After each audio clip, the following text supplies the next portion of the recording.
เอ็มอะไรนะ อิวอัน เดี๋ยวเอ็มอิ อิ ว วอันใช่ไหมใช่แล้วอ่ะ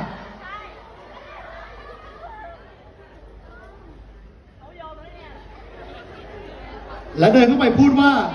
เต็งพี่โจฮันครับ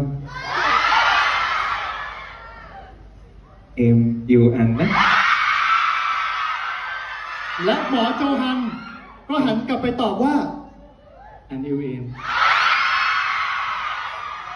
แต่ว่าสิ่งที่คุณต้องทำที่แฟนๆบอกคือคุณต้องอุ้มเขา Nhưng mà điều mà fan hâm mộ yêu cầu là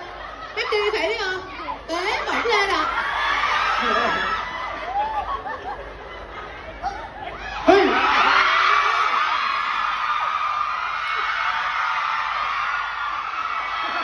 แล้วคุณต้อง